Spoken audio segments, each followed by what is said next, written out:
Sir ನಮ್ಮದು ಒರಿಸ್ಸಾ ಹೋಗುತ್ತೆ, West Bengal ಹೋಗುತ್ತೆ. ಒರಿಸ್ಸಾ ಮತ್ತು ವೆಸ್ಟ್ ಬೆಂಗಾಲು AC ಕಂಟೈನರಲ್ಲಿ ಹೋಗುತ್ತೆ. ಮೊದಲು ಫ್ಲೈಟಲ್ಲಿ ಕಳಿಸ್ತಾ ಇದ್ರಿ. ಫ್ಲೈಟ್ ಬಾಡಿಗೆ ಬರೀ 40-42 ರೂಪಾಯಿ ಕೆಜಿಗಿತ್ತು. ಒಂದೇ ಸಲ ಕೆಜಿಗೆ 70ರಿಂದ 80 ರೂಪಾಯಿ ಮಾಡಿದ್ದಾರೆ. ಡಬಲ್ ಆಗಿದೆ. ಇಲ್ಲಿ ರೈತರಿಗೆ ಸಿಕ್ಕೋದೆಷ್ಟು ಕೆಜಿಗೆ 20 ರೂಪಾಯಿ ಕೂಡ ಕೊತ್ತಂಬರಿಗೆ ಬೆಲೆ ಸಿಕ್ಕಲ್ಲ. ಏರ್ಪೋರ್ಟ್ ಬಾಡಿಗೆ ಬಂದ್ಬಿಟ್ಟು 70ರಿಂದ 80 ರೂಪಾಯಿ. ಈಗಲೂ ಕೂಡ ಲಕ್ನೋಗೆ 75 ರೂಪಾಯಿ, ಕಲ್ಕತ್ತಾಗೆ 65 ರೂಪಾಯಿ ಇದೆ. ಆದ್ರಿಂದ ನಾವು AC ಕಂಟೈನರ್ ಕಳಿಸಿ ನಮಗೆ 30-35 ರೂಪಾಯಿ ಕೆಜಿಯಲ್ಲಿ ಹೊಟ್ಟೋಗುತ್ತೆ. ಸರ್ ಈಗ ನಮ್ಮ ವೀಕ್ಷಕರಿಗೆ ತೋರಿಸ್ತೀವಿ AC ಕಂಟೈನರ್, ಆಮೇಲೆ ಒಳಗಡೆ ತೋರಿಸ್ತೀವಿ. ಸರ್ AC ಕಂಟೈನರ್ಲಿ ಎಷ್ಟು ಕ್ರೇಟ್ ಇಡಿಸುತ್ತೆ ಸರ್ ಅದರಲ್ಲಿ? ಸರ್ ನಮ್ಮ ಹತ್ರ 620 ಕ್ರೇಟ್ ಇಡ್ಸೋದು ಐತೆ, 800 ಕ್ರೇಟ್ ಇಡ್ಸೋ ವೆಹಿಕಲ್ಸ್ ಕೂಡ ಐತೆ. ಸರ್ ಈಗ ಸ್ಟಾರ್ಟ್ ಮಾಡಿದ್ರೆ ಅದು ರೀಚ್ ಆಗೋದಕ್ಕೆ ಮಾರ್ಕೆಟಿಗೆ ಎಷ್ಟು ಅವರ್ ಅಥವಾ ಎಷ್ಟು ದಿನ? 40 ಅವರ್ಸ್. 30 ದಿವಸದ ಕೊತ್ತಂಬರಿ ಬಂದಾಗಿಂದ ಯಾವಾಗ ಸೀಸನ್ ಬರುತ್ತೆ, ಯಾವಾಗ ಅನ್ ಸೀಸನ್ ಹೇಳೋಕ್ಕಾಗಲ್ಲ. ನಮ್ಮ ಚಾನಲ್ ವೀಕ್ಷಕರಲ್ಲಿ ಇವತ್ತು ಅದ್ಭುತವಾದ ವಿಡಿಯೋ ಅಂತ ಹೇಳ್ಬೋದು. ಕಾರಣ ಏನಂದರೆ ನಿಮ್ಗೆ ಕೊತ್ತಂಬರಿ ಸೊಪ್ಪು ಗೊತ್ತಿರ್ಬೋದು. ಕೊತ್ತಂಬರಿ ಸೊಪ್ಪು ಲಾಟ್ರಿ ಸಿಕ್ಕಿದ್ರೆ ಸಿಕ್ಕಾರಿ, ಇಲ್ಲಾಂದರೆ ನೆಕ್ಸ್ಟ್ ಏನಂತ ನಿಮ್ಗೆ ಗೊತ್ತಿರ್ಬೋದು. ಒಂದೊಂದು ಸಾರಿ ಹಣೆ ಬದಲಾಯಿಸುತ್ತೆ, ತಗೊಂಡೋಗಿ ಉಪ್ಪರಿಗೆ ಮೇಲೆ ಕೂರಿಸುತ್ತೆ, ಇಲ್ಲ ತಗೊಂಡು ಬೀದಿಗೆ ತಳ್ಳುತ್ತೆ.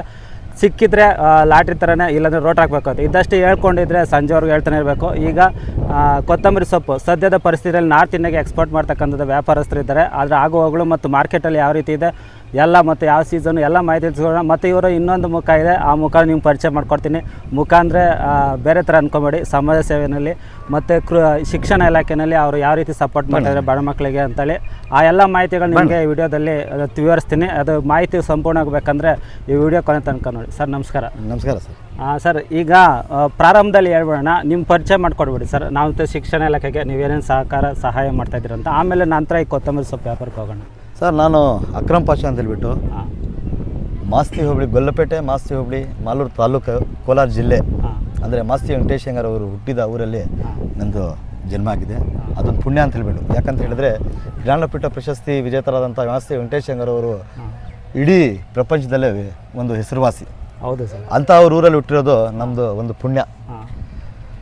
ನಾನು ಈ ಊರಲ್ಲಿ ಹುಟ್ಟಿ 10ನೇ ತರಗತಿವರೆಗೂ ಓದಿ ಶಿಕ್ಷಣದ ಮೇಲೆ ಬಹಳ ಒಂದು ಗೌರವ. ನಾನು ಶಿಕ್ಷಣದ ವಂಚಿತ, ಯಾಕಂದರೆ 10ನೇ ತರಗತಿವರೆಗೂ ಮಾತ್ರ ಓದಿದ್ದೀನಿ.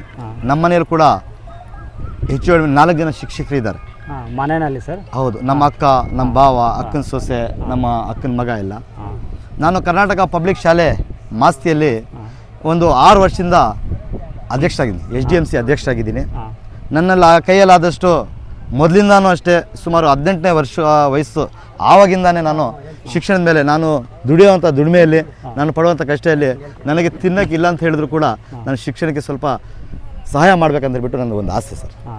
ಅದ್ಭುತ ಸರ್. ಈಗ ಶಿಕ್ಷಣ ಅಂದರೆ ಸುಮಾರು ಜನ ಇದಕ್ಕೆ ಎಜುಕೇಷನ್ ಕಳ್ಸೋಕ್ಕಾಗದೆ ಸುಮಾರು ಜನ ಶಿಕ್ಷಣದಿಂದ ವಂಚಿತರಾಗ್ತಾಯಿದ್ದಾರೆ. ಇದಕ್ಕೆ ನಿಮ್ಮ ಕೈಲಾದಷ್ಟು ಸಪೋರ್ಟ್ ಮಾಡ್ತಿರೋದು ನಮಗೂ ಖುಷಿ, ಮತ್ತು ಇನ್ನಿತರ ವೀಕ್ಷಕರಿಗೂ ಇದು ಮಾದರಿಯಾಗಿರಲಿ. ಸರ್ ಈಗ ಕೊತ್ತಂಬರಿ ಸೊಪ್ಪು ಇದು ವಿಚಾರಕ್ಕೆ ಬರೋಣ ಸರ್. ಎಷ್ಟು ವರ್ಷದಿಂದ ನೀವು ವ್ಯಾಪಾರ ಮಾಡ್ತಾಯಿದ್ದೀರಿ ಸರ್? ಇದು 18ನೇ ವರ್ಷ. ನೀವು ಕೊತ್ತಂಬರಿ ಸೊಪ್ಪಲ್ಲಿ 18ನೇ ವರ್ಷ ಸರ್ ನನಗೆ. ಈಗ ಸರ್ ಪ್ರಾರಂಭದಲ್ಲಿ ನೀವು ಯಾವ್ಯಾವ ಕಡೆ ವ್ಯಾಪಾರಕ್ಕೆ ಕಳಿಸ್ತೀರಿ? ನಾನು ಪ್ರಾರಂಭ ಮಾಡಿದ್ದೆ ಮಹಾರಾಷ್ಟ್ರ. ಲಾರಿಗಳ ಮೇಲೆ ಈ ಟೊಮಾಟೊ ಹೋಗ್ತಾಯಿತ್ತು, ಅದ್ರ ಲಾರಿಗಳ ಮೇಲೆ ರಾತ್ರಿ 2 ಗಂಟೆ 3 ಗಂಟೆವರೆಗೂ 3 ಗಂಟೆವರೆಗೂ ಕಾತ್ಕೊಂಡಿದ್ದು ಲಾರಿಗಳ ಮೇಲೆ ಹಾಕ್ತಾಯಿದ್ದೆ. ಟೊಮಾಟೊ ಯಾವಾಗ ಕೋಲಾರಲ್ಲಿ ಲೋಡ್ ಮಾಡಿ ಕಳಿಸ್ಬಿಟ್ರೆ ದಾರಿಯಲ್ಲಿ ಕಳ್ತನದಿಂದ ಅದ್ರ ಮೇಲೆ 10 ಮೂಟೆ 15 ಮೂಟೆ ಹಾಕಿ ಕಳಿಸ್ತಾ ಇದ್ದೆ. ಆಮೇಲೆ ನಂತರ ದಿನಗಳಲ್ಲಿ ಏರ್ಪೋರ್ಟ್ಗೆ ಪರಿಚಯ ಮಾಡಿಕೊಟ್ರಿ ಕೊತ್ತಂಬರಿ. ಏರ್ಪೋರ್ಟಿಂದ ಫ್ಲೈಟಲ್ಲಿ ಕೊತ್ತಂಬರಿ ಕಳಿಸ್ತಾ ಇದ್ವಿ.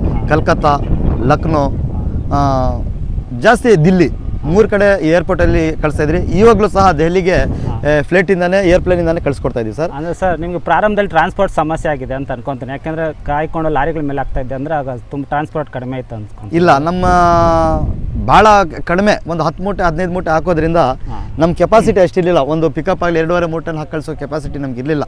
ಅದರಿಂದ ಬೇರೆಯವ್ರ ಲಾರಿಗಳು ಅವ್ರು ಲೋಡ್ ಕಳಿಸ್ತಾ ಇದ್ರೆ ಅದ್ರ ಮೇಲೆ 100-200 ರೂಪಾಯಿ ಕೊಟ್ಬಿಟ್ಟು ಆ ಮೂಟೆಗಳು ಹಾಕಿ ಕಳಿಸ್ತಾ ಇದ್ದೀವಿ ಸರ್. ಹೌದಾ ಸರ್? ಈಗ ನಾವು ಮಾರ್ಕೆಟಲ್ಲಿ ನೋಡಿದ್ದೀವಿ, ಒಂದು ಕಟ್ಟ ಬಂಚನ್ನು ತೊಗೊಂಡ್ರೆ ಇಷ್ಟು ಉದ್ದ ಇರುತ್ತೆ.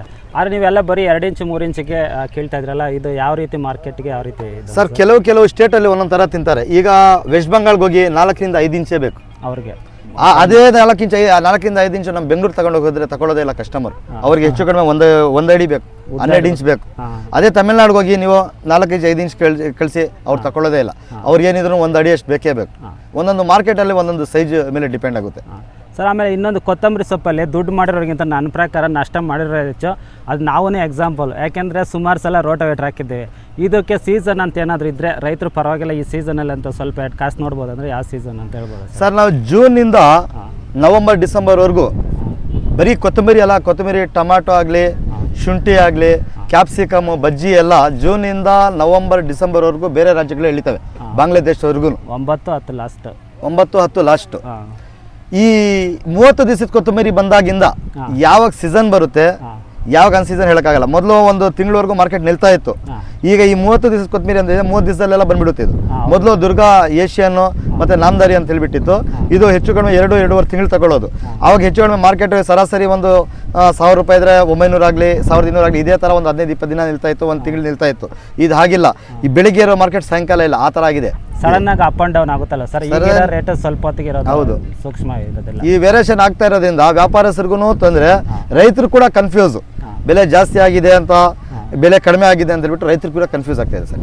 ಸರ್ ಈಗ ಸಾಮಾನ್ಯವಾಗಿ ನೀವು ನಾರ್ತ್ ಈ ಸ್ಟೇಟ್ಸ್ಗೆ ಸಪ್ಲೈ ಮಾಡಬೇಕಾದ್ರೆ ಯಾವ ರೀತಿ ಕಳಿಸ್ಬೇಕು ಸರ್? ಈಗ ಆಲ್ಮೋಸ್ಟ್ ಈಗ ಬೆಂಗಳೂರಿಗೆ ಅಂದರೆ 40-50 ಕಿಲೋಮೀಟರ್ಸಲ್ಲಿ ನೀವು ಈಸಿಯಾಗಿ ಟೆಂಪೋಗಳಲ್ಲಿ ಹೋಗ್ಬಿಡುತ್ತೆ. ಅದು 500, 600, 700 ಕಿಲೋಮೀಟರ್ಸ್ ದೂರ ಆಗುತ್ತಲ್ಲ ಸರ್ ಈಗ ನಾರ್ತ್ ಇಂಡಿಯಾ ಇನ್ನೂ ದೂರ? ಸರ್ ನಮ್ಮದು ಒರಿಸ್ಸಾ ಹೋಗುತ್ತೆ, ವೆಸ್ಟ್ ಬೆಂಗಾಲ್ ಹೋಗುತ್ತೆ. ಒರಿಸ್ಸಾ ಮತ್ತು ವೆಸ್ಟ್ ಬೆಂಗಾಲು AC ಕಂಟೈನರಲ್ಲಿ ಹೋಗುತ್ತೆ. ಮೊದಲು ಫ್ಲೈಟಲ್ಲಿ ಕಳಿಸ್ತಾ ಇದ್ರಿ. ಫ್ಲೈಟ್ ಬಾಡಿಗೆ ಬರೀ 40-42 ರೂಪಾಯಿ ಕೆಜಿಗಿತ್ತು. ಒಂದೇ ಸಲ ಕೆಜಿಗೆ 70ರಿಂದ 80 ರೂಪಾಯಿ ಮಾಡಿದ್ದಾರೆ. ಡಬಲ್ ಆಗಿದೆ. ಇಲ್ಲಿ ರೈತರಿಗೆ ಸಿಕ್ಕೋದೆಷ್ಟು? ಕೆಜಿಗೆ 20 ರೂಪಾಯಿ ಕೂಡ ಕೊತ್ತಂಬರಿಗೆ ಬೆಲೆ ಸಿಕ್ಕಲ್ಲ. ಏರ್ಪೋರ್ಟ್ ಬಾಡಿಗೆ ಬಂದ್ಬಿಟ್ಟು 70ರಿಂದ 80 ರೂಪಾಯಿ. ಈಗಲೂ ಕೂಡ ಲಕ್ನೋಗೆ 75 ರೂಪಾಯಿ, ಕಲ್ಕತ್ತಾಗೆ 65 ರೂಪಾಯಿ ಇದೆ. ಆದ್ರಿಂದ ನಾವು AC ಕಂಟೈನರ್ ಕಳಿಸಿ ಕಳಿಸಿ ನಮಗೆ 30-35 ರೂಪಾಯಿ ಕೆಜಿಯಲ್ಲಿ ಹೊರಟೋಗುತ್ತೆ. ಸರ್ ಈಗ ನಮ್ಮ ವೀಕ್ಷಕರಿಗೆ ತೋರಿಸ್ತೀವಿ AC ಕಂಟೈನರ್, ಆಮೇಲೆ ಒಳಗಡೆ ತೋರಿಸ್ತೀವಿ. ಸರ್ AC ಕಂಟೈನರ್ಲಿ ಎಷ್ಟು ಕ್ರೇಟ್ ಇಡಿಸುತ್ತೆ ಸರ್ ಅದರಲ್ಲಿ? ಸರ್ ನಮ್ಮ ಹತ್ರ 620 ಕ್ರೇಟ್ ಇಡಿಸೋದು ಐತೆ, 800 ಕ್ರೇಟ್ ಇಡಿಸೋ ವೆಹಿಕಲ್ಸ್ ಕೂಡ ಐತೆ. ಸರ್ ಈಗ ಸ್ಟಾರ್ಟ್ ಮಾಡಿದ್ರೆ ಅದು ರೀಚ್ ಆಗೋದಕ್ಕೆ ಮಾರ್ಕೆಟಿಗೆ ಎಷ್ಟು ಅವರ್ ಅಥವಾ ಎಷ್ಟು ದಿನ? 40 ಅವರ್ಸ್. ಕಲ್ಕತ್ತಾ ಆಗಲಿ ದೆಹಲಿ ಆಗಲಿ 40 ಅವರ್ಸ್ ಆಗುತ್ತೆ. ಇದಕ್ಕೆ ಬಂದು 30 ಗಂಟೆಯಲ್ಲಿ ಒರಿಸ್ಸಾ ಹೊರಟೋಗುತ್ತೆ, ಭುವನೇಶ್ವರ್. ಸರ್ ಇಲ್ಲಿ ನಾವು ಫ್ರೆಶ್ ಆಗಿ ಸೊಪ್ಪು ನೋಡಿರ್ತೀವಲ್ಲ, ಇದೇ ಫ್ರೆಶ್ ಅಲ್ಲಿ ಮಾರ್ಕೆಟಲ್ಲಿ ಇರುತ್ತೆ? ಹಾಗೆ ಇರುತ್ತೆ. ಅದಕ್ಕೆ ಟೆಂಪ್ರೇಚರ್ ಇಷ್ಟಿಂತ ಇರುತ್ತೆ. ಆ ಟೆಂಪ್ರೇಚರ್ ಕರೆಕ್ಟಾಗಿ ಇಟ್ಟರೆ ಏನಾಗುತ್ತೆ, ಸ್ವಲ್ಪ ಕೂಡ ಟೆಂಪ್ರೇಚರ್ ವೇರಿಯೇಷನ್ ಆಯಿತು, ಇಲ್ಲ 5 ನಿಮಿಷಕ್ಕೋಸ್ಕರ ಏನಾರ AC ಆಫ್ ಆಯ್ತು ಅಂದರೆ ಪೂರ್ತಿ ಸೊಪ್ಪು ಹೋಯ್ತಂತ ಲೆಕ್ಕ. ರೆಗ್ಯುಲರ್ ಆಗಿ ಆನಲ್ಲೇ ಇರಬೇಕು AC. ಆನಲ್ಲೇ ಇರಬೇಕು. ಯಾವ ಕ್ಲೈಮೇಟ್ಗೆ ಏನು ಇರಬೇಕು ಆ ಸಿಸ್ಟಮಲ್ಲಿ ಅಡ್ಜಸ್ಟ್ ಮಾಡಿಕೊಡ್ಲೇಬೇಕು. ಸರ್ ಕೊತ್ತಂಬರಿ ಸೊಪ್ಪಲ್ಲಿ ಎಕ್ಸ್ಪರ್ಟ್ ಕ್ವಾಲಿಟಿ ಅಂದರೆ ಹೆಂಗಿರಬೇಕು, ಅಥವಾ ಇಂಥ ವೆರೈಟಿ ಅಂತ ಏನಾದರೂ ಹೇಳ್ಬೋದಾ ನಿಮ್ಮ? ಯಾಕಂದರೆ ಇಲ್ಲ ಸರ್, ಎಲ್ಲ ಕೊತ್ತಂಬರಿ ಚೆನ್ನಾಗಿರುತ್ತೆ ಸರ್. ಎಕ್ಸ್ಪರ್ಟ್ ಕ್ವಾಲಿಟಿ ಬೆಳೆಯೋ ರೈತನ ಮೇಲೆ ಡಿಪೆಂಡು. ಜಾಸ್ತಿ ಯೂರಿಯಾ ಹಾಕ್ದಿರಾ ಇದು ಮಾಡಿದ್ರೆ, ಫಲವತ್ತಾದ ಒಂದು ಮಣ್ಣಲ್ಲಿ ಬೆಳೆದ್ರೆ ಯಾವ ರೈತನಿಗೆ ಇದು ಯಾವುದೇ ಬೆಳೆ ಅಷ್ಟು ಇದಾಗೋದಿಲ್ಲ. ನೈಟ್ರೋಜನ್ ಹಾಕಿದ್ರೆ ಭೂಮಿಗೂ ತೊಂದರೆ, ಸೊಪ್ಪುಗೂ ತೊಂದರೆ ಅಂತ ಹೇಳ್ತೀರಾ, ಜಾಸ್ತಿ ನೈಟ್ರೋಜನ್ ಯೂಸ್ ಮಾಡಿದ್ರೆ. ಅದಕ್ಕೆ ನಮ್ಮ ಸರ್ಕಾರದವರು ಯೂರಿಯಾನ ಕಂಟ್ರೋಲ್ ಮಾಡೋದಕ್ಕೆ ಡೈರೆಕ್ಟಾಗಿ ಬ್ಯಾನ್ ಮಾಡಿದೆ. ಈಗ ಅದನ್ನ ಕೊಡೋದಕ್ಕೂ ತುಂಬಾ ನೋಡಿ. ಈಗ ಈ ಹಣ್ಣದು ಕೊತ್ತಂಬರಿ ಸಹ ತಗೊಂಡಿದ್ದೀನಿ. ಇವ್ರನ್ನು ತೋಟಗಳು ತಗೊಳ್ಳೋರು ಇದು ಹಣ್ಣದ ಕೊತ್ತಂಬರಿ ತಗೊಂಡಿದ್ದೀನಿ. ನಂಬರ್ 1 ಕ್ವಾಲಿಟಿ ಇದೆ. ಅದನ್ನ ಈಗ ನಾನು ಕೂತ್ಕೊಂಡು ಅದನ್ನ ಮಾತಾಡ್ತಾ ಇದ್ದೆ. ಅಣ್ಣ ಇನ್ನ ನಿಮ್ದು ಬೇರೆ ಲೇಬರ್ಸ್ ಕಳಿಸಿದ್ದೀನಿ, ಈ ಲೇಬರ್ಸ್ ಆಗೋದಿಲ್ಲ ಅಂತ. ಯಾಕಂತ ಹೇಳಿದ್ರೆ ಅಷ್ಟು ಕ್ವಾಲಿಟಿ ಅಷ್ಟು ಚೆನ್ನಾಗಿದೆ ಸರ್. ಈಗ ಆಲ್ಮೋಸ್ಟ್ ಈಗ ರೈತರೆಲ್ಲ ನಿಮ್ಮ ಹತ್ರನೇ ಬಂದಿದ್ದಾರೆ. ನೀವು ಅವ್ರಿಗೆ ಪೇಮೆಂಟ್ಗಳು ಎಲ್ಲ ಯಾವ ಥರ ಮಾಡ್ತೀರ ಅಂತ ಕೇಳ್ಬೋದಾ ಸರ್? ಅಲ್ಲ ಯಾವ್ದವ್ರು ಇದಕ್ಕೆ ಸರ್ ಆದಷ್ಟು ಈಗ ಏನಾಗಿದೆ, ಕ್ಯಾಶ್ ತಗೊಳ್ಳೋದು ಬಹಳ ಕಷ್ಟ ಇದೆ. ಹೌದು, ಬ್ಯಾಂಕ್ಗಳಲ್ಲಿ ಕ್ಯಾಶ್ ತಗೊಳ್ಳೋದು ಬಹಳ ಕಷ್ಟ ಇದೆ. ಈ IT ಎಲ್ಲ ಇದು ಇದೆ. ಈ ರೈತರಿಗೆ ನಾವು ಕೊಡೋದೇ ಒಂದು ಬೆಲೆ, ಈ ಮತ್ತೆ ಅದ್ರ ಮೇಲೆ IT ಇನ್ಕಮ್ ಟ್ಯಾಕ್ಸ್ ತೋರಿಸ್ಕೊಂಡು ಎಲ್ಲ ಇದು ಮಾಡೋದು ಕಷ್ಟ ಆಗೋದ್ರಿಂದ ಕ್ಯಾಶ್ ತೆಗೆದಷ್ಟು ನಮಗೆ ಪ್ರಾಬ್ಲಮ್.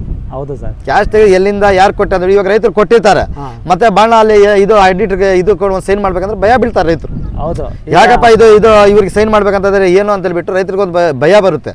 ಅದರಿಂದ ಆದಷ್ಟು ನಾವು ಅಕೌಂಟ್ಗೆ ಹಾಕ್ತಾ ಇದೀರಿ.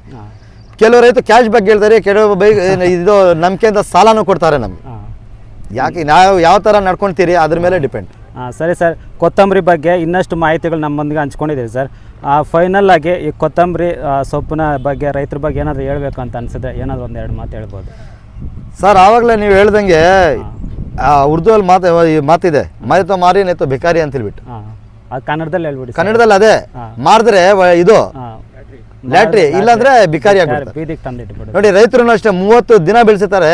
ಬೆಳೆಸಿದ್ರು ಕೂಡ ಇವಾಗ ಬೆಳಿಗ್ಗೆ ಇರೋ ಬೆಲೆ ಸಾಯಂಕಾಲ ಇರೋದಿಲ್ಲ, ಸಾಯಂಕಾಲ ಇರೋ ಬೆಲೆ ಬೆಳಿಗ್ಗೆ ಇರೋದಿಲ್ಲ. ರೈತರು ಕೂಡ ಈ 30 ದಿವಸದ ಕೊತ್ತಂಬರಿ ಬಂದಾಗಿಂದ ಅವ್ರಿಗೊಂದು ಇದಿಲ್ಲ, ಒಂದು ನಂಬಿಕೆಯಿಂದ ಭೂಮಿ ತಾಯಿಗೆ ಒಂದು ನಂಬಿ ಅವರು ಬೆಳೆ ಹಾಕ್ತಾರೆ ಅಷ್ಟೇ. ಯಾವುದೇ ಬೆಳೆ, ಇವಾಗ ಟೊಮಾಟೊ ತಗೊಳ್ಳಿ, ಖರ್ಚು ಎಕರೆಗೆ 2-2.5 ಲಕ್ಷ ಬರ್ತೈತೆ. ನಂದು ಕೂಡ ಒಂದು 4 ಎಕರೆ ಇದೆ, 2-2.5 ಲಕ್ಷ ಪೂರ್ತಿ. ಇವಾಗಿಂದ ಇರೋ ಬೆಲೆ ಕೋಲಾರ ಮಾರ್ಕೆಟ್ ಬೆಲೆ ನೋಡಿದ್ರೆ ಲಾಸ್ಟ್ಗೆ 1 ಲಕ್ಷ ಆಗೋ ಹಾಗಿಲ್ಲ. ಹೌದು ಸರ್, ಈಗ ಒಬ್ಬ ಬಿಸ್ನೆಸ್ ಮ್ಯಾನ್ 10 ರೂಪಾಯಿ ಹಾಕಿದ್ರು ಅದರಲ್ಲಿ ಒಂದು ಕನಿಷ್ಠ ಒಂದು 2 ರೂಪಾಯಿ 3 ರೂಪಾಯಿ ಲಾಭ ಎಕ್ಸ್ಪೆಕ್ಟ್ ಮಾಡ್ತಾನೆ. ಆದರೆ ಯಾವುದೇ ನಿರೀಕ್ಷೆ ಇಲ್ಲದೆ ಲಕ್ಷಾಂತರ ರೂಪಾಯಿ ಇನ್ವೆಸ್ಟ್ ಮಾಡೋದು ಮಣ್ಣಿಗೆ, ಬಿತ್ತನೆಗೆ ದುಡ್ಡು ಮಣ್ಣಿಗೆ ಸುರಿಯತಕ್ಕಂಥದ್ದು ರೈತನಿಗೆ ತಾಕತ್ತು ಧೈರ್ಯ ಇರೋದು ಮಾತ್ರ ರೈತ. ಧೈರ್ಯದಿಂದ ಭೂಮಿ ತಾಯಿ ಮೇಲೆ ನಂಬಿ ರೈತರು ಮಾಡ್ತಾರೆ. ಆದರೆ ನೀವು ಹೇಳ್ದಂಗೆ ಈ ಹಸಿ ವ್ಯಾಪಾರಸ್ಥರು ಅಷ್ಟೇ ಇನ್ನೂ ಡೇಂಜರ್. ಅವ್ರಿಗೆ ರಾತ್ರಿ ಮಾರ್ಕೆಟಿಂದ ಫೋನ್ ಬಂದು ಇಲ್ಲಪ್ಪ ಕರೆಕ್ಟಾಗಿ ಕ್ವಾಲಿಟಿ ಬಂದಿದೆ ಇಷ್ಟು ಮಾರಿದೆ ಅನ್ನೋವರೆಗೂ ರಾತ್ರಿ ಅವ್ನು ಚೆನ್ನಾಗಿ ಮಾಡ್ಕೊಂಡು ಬೆಳಿಗ್ಗೆ ಎಣ್ಣೆ ಹೊಡಿಬೇಕೇನೋ ಅನ್ಸುತ್ತೆ. ಯಾಕಂತ ಹೇಳಿದ್ರೆ ಈ ಹಸಿ ವ್ಯಾಪಾರದಲ್ಲಿ ಗ್ಯಾರಂಟಿ ಇಲ್ಲ. ಬೇರೆ ವ್ಯಾಪಾರಸ್ಥರಿಗೆ ಒಂದು 2 ರೂಪಾಯಿ ಲಾಭ ಬರುತ್ತೆ, ಒಂದು 2% ಲಾಭ ಬರುತ್ತೆ ಅಂತ ಹೇಳ್ಬೋದು. ಇದರಲ್ಲಿ 20% ಲಾಭ ಬರ್ಬೋದು, 50% ಹೋಗ್ಬೋದು, ಹೇಳೋಕ್ಕಾಗಲ್ಲ ಆ ಥರ ವ್ಯಾಪಾರ ಇದೆ ಸರ್. ಈಗ ರೈತರು ತುಂಬ ಲಾರ್ಜ್ ಸ್ಕೇಲಲ್ಲಿ ಬೆಳೀತಾ ಇದ್ದಾರೆ. ಈಗ 5 ಎಕರೆ 10 ಎಕರೆ, ಈಗ ಅರ್ಧ ಎಕರೆ 10 ಗುಂಟೆ 20 ಗುಂಟೆ ಬೆಳೆಯೋ ಬದಲು ಇವಾಗ 2 ಎಕರೆ 3 ಎಕರೆ 5 ಎಕರೆ ಅಂತ 10 ಎಕರೆ ಅಂತ ಬೆಳೀತಾ ಇದ್ದಾರೆ. ಅದರಿಂದ ಏನಾದರೂ ಸಮಸ್ಯೆ ಜಾಸ್ತಿ ಆಗ್ತಾ ಇದೆಯಾ ಸರ್? ರೈತರೇನೋ ಒಂದು ಆಸೆಯಿಂದ ಆಗ್ತಾ ಇದ್ದಾರೆ ನೋಡಿ. ದೇವ್ರು ಮುನ್ಸ್ಕೊಂಡಂಗಿದ್ದಾರೆ. ಮುಂಗಾರು ಮಳೆ ಇಲ್ಲ ಈ ಸಲ, ಎಷ್ಟೋ ಬೋರುಗಳು ಒಣಗ್ತಾ ಇದೆ, ನಮಗೂ ಹೊಟ್ಟೆ ಉರಿತೈತೆ. ರೈತರ ಹತ್ರ ವ್ಯಾಪಾರ ಮಾಡೋದಕ್ಕೂ ಕೆಲವು ನೋಡಿ 500 ರೂಪಾಯಿ ಕಡಿಮೆ ಆದ್ರೂ ಒಂದು 500 ರೂಪಾಯಿ 10 ರೂಪಾಯಿ ಕೆಜಿ ತೋಟದಲ್ಲಿ ಕೊತ್ತಂಬರಿ ಇದೆ. ರೈತರ ಹತ್ರ ಒಂದು ಮಾತಾಡೋದಕ್ಕೆ ಒಂದು ಇದಿರುತ್ತೆ. ಒಂದೊಂದು ಟೈಮಲ್ಲಿ 1 ರೂಪಾಯಿ 2 ರೂಪಾಯಿ ಬಂದ್ಬಿಡುತ್ತೆ. ಆವಾಗ ಹೋಗಿ ರೈತರಿಗೆ ವ್ಯಾಪಾರ ಮಾಡೋದಕ್ಕೆ ಬೇಜಾರು. ಭಾಳ ರೈತರ ಹತ್ರ ವ್ಯಾಪಾರ ಮಾಡೋಕ್ಕೆ ಹೋಗೋದಿಲ್ಲ.